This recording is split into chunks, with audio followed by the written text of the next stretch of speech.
Today we've got a really cool video. We're doing lots of things today on this video. Today we're making sliding miters, but in order to make a sliding miter, we're going to be making this six-sided column. We're going to be cutting it on the table saw.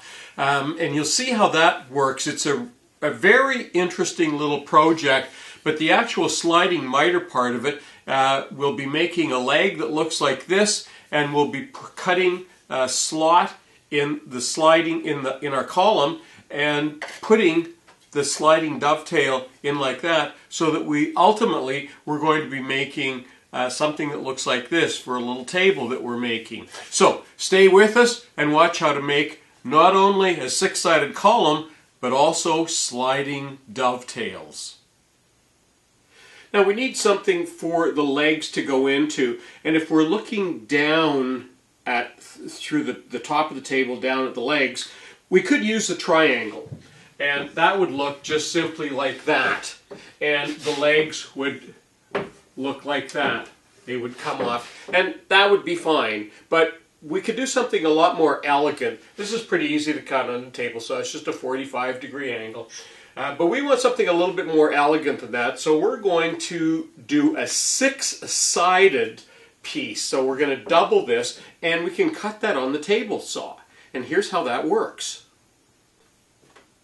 So there's our six-sided figure, and again we're looking down on it, and our legs would typically go off here, skip a space, here, skip a space, and here. So that, in effect, works like a triangle, but it's a little bit more elegant looking. But here's where it gets to be a bit complicated. This angle is 60 degrees. Now, most of you already know that your table saw, when you crank the blade over, it's only going to be 45 degrees or maybe a little bit more. So how do you cut 60 degrees on a table saw? Well, there's a little thing about table saws that's not well understood, and here's how that works. On the table saw, there's your base, and you have a fence that looks like that. And of course, this is 90 degrees. But when you turn the blade to the 30 degrees that your saw will say, this angle here is 30 degrees. This one is 60 degrees, and of course 30 and 60 is 90. So that's where the 60 degrees comes from. So back to cutting this blank for the legs. Now, what we're going to do, if we look at a board, and here's the base, and look at, here's a parallel side up here. So we're going to use about 2 inches, 2 inches from here to here. And that's going to tell us what the length of the sides are. And it doesn't really matter, except that we want a pretty big column in here, because we need to attach these legs, and they'll be dovetailed in there like that. That's what it'll look like looking down. So that's what we're going to do. We're going to go over to the table saw, and we'll show you how we make those cuts. Here we are underneath the table saw, and I'm going to set the angle now to 30 degrees. There we go. I'm going to use a full-size piece of wood, and it doesn't really matter where it is here, as long as this lines up along the edge. When I run it through the first time, I'm going to take it and flip it end for end and run it through again, because both sides are parallel, and that's going to give me a perfect edge on here. Then we'll use that to figure out the next setting for the fence. So let's go ahead and make that cut.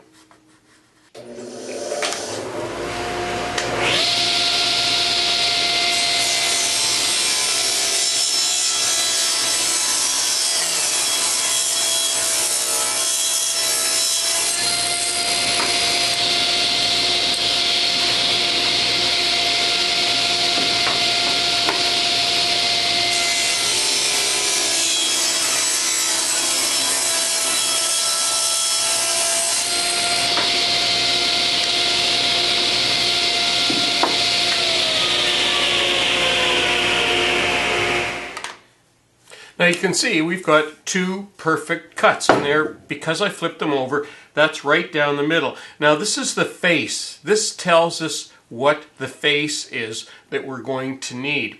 Now watch how we figure out where to set the blade next.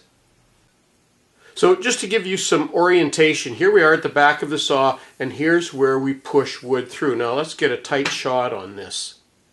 Here's what we're going to do. We're taking our wood that we've already cut, and what we do is we just lay it on the saw blade like that, bring it back to a point where you can mark, there's one edge and there's the other edge.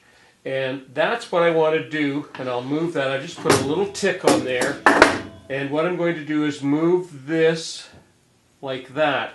Now that's going to tell us where we're going to set the blade, because this is where we want to set the fence over here, the width of this. So we're actually going to measure this. Let's have a look at that. Now I've switched things around a little bit. Now this is the way the wood flows through. But if you look closely, you'll see the little mark that I made. And if you watch, notice how that mark lines up exactly with this area right here. Now that tells us that when I push this through, that it's going to give me the same surface. This area in here is going to be the same distance as that. So that should, and then I'll flip the wood over, and that should give us a perfect six-sided column. Now I'm also going to be using a special push stick for this, one that I made up just for this, because this there's going to be a little surface on here, and I don't want one that's going to move around on me. So let's go ahead now and cut this column.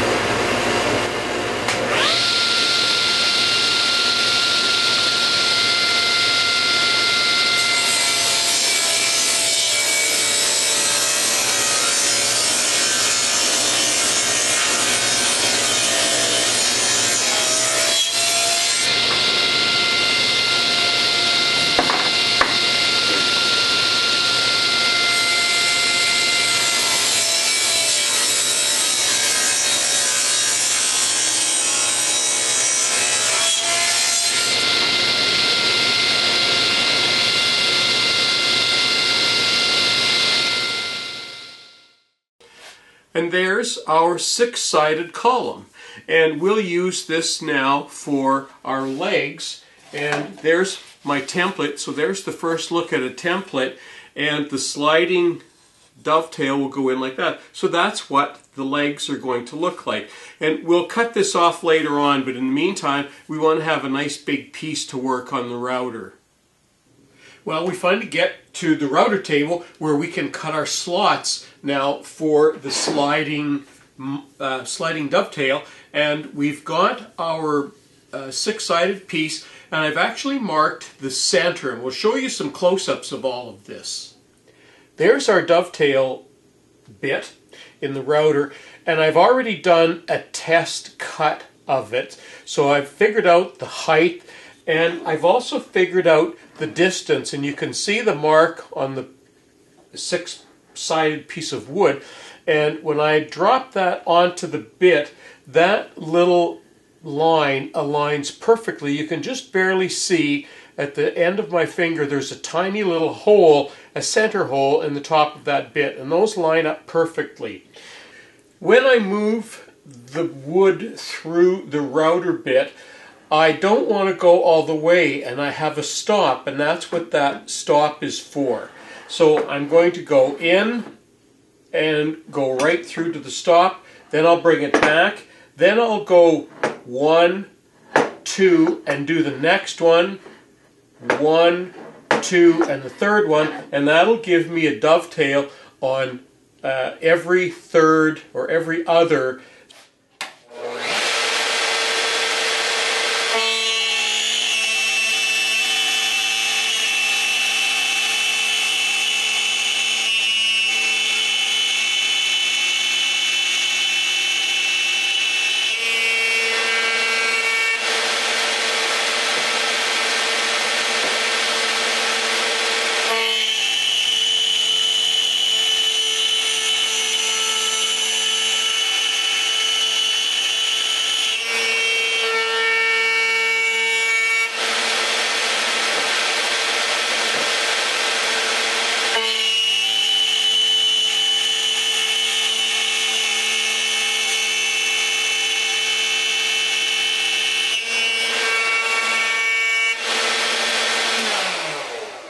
And there's an end view of what the slots look like in our column. Now the thing that we're wanting to do here, of course, is to make a leg that's going to stand like that. And that's what the slots are for. So I have off camera, I just drew a leg out of a piece of paper. Then I transferred that to a template and I smoothed it all off. Then I took that, and you should be able to see the lines on there. I've drawn all of the legs on here, but I'm not going to cut them out individually yet. And the reason is because if you cut one of these off, there's a chance when you're putting it through the router that you're going to move it a little bit. This way I have them all together. I can run them all through the dovetail bit together so that I make sure that the dovetails are nice and straight and flat. And there's a couple of tests that I've made in this piece of wood, and what I want to show you is what not to do on a router. What you never want to do on a router table is get wood between the bit and the fence. And the reason is this bit is spinning like that, and if you're not careful, and even if you are careful, that wood will get in there and that router bit will grab that wood and whip it on through. Sometimes it'll damage the router, sometimes it'll damage the router bit. Hopefully nothing will happen except it'll pull the wood out of your hands, but there's a big risk for damage to your equipment, and certainly there's a safety hazard in doing that. So the way we do it is we move this closer like this, and we take a router piece on this side, then we turn it around and do the same on the other side, and that way not only do we get them centered, it's a safe way of operating. There's no easy way that I know of to cut those slots and just set the machine up. What you need to do is a little bit of trial and error. You need to make the slots a little bit bigger, reset the fence, and make them a little bit smaller and a little bit smaller until they fit snugly. And what I'm going to do is I've got a piece of scrap wood, and I'm going to run that through a couple of times until I get close, and then I'll put in the piece of wood that I want to cut, the one with the leg templates already drawn out on it.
So that's done a very nice job. The next thing to do is to cut these out on the bandsaw, and I'm going to do that off camera, and then when I come back we'll put all of these into our column and see what it looks like. I took that piece of wood that I had all the legs marked out on, and I just cut them and made individual legs, and wanted to check just to make sure that they all fit in. And they all fit in there, and they're nice and snug. They're not real tight, you don't have to drive them in, but that's the way I wanted them. So they all fit in nicely, and that's what we're ending up with. In the next video, we're going to do some wood turning, and we're going to take this pillar and we're going to turn it. We're going to take it up to our lathe and turn that. So that concludes our video on making sliding dovetails. And there's lots of different applications that you can use a joint like this. It's a good, strong joint. It's easy to make, and it can be adapted to many different things where other joints are a bit more difficult to make. So something to keep in mind. So from here, we go, our next video, we will be doing some wood turning, which we've not done on Woodworkweb videos before. So we're going to be doing a little bit of wood turning, and then we'll finally be able to finish up this little table. So, I'm Colin Canet for Woodworkweb. Don't forget, follow us on Facebook, follow us on Twitter, like us on Facebook, and don't forget to watch the next video.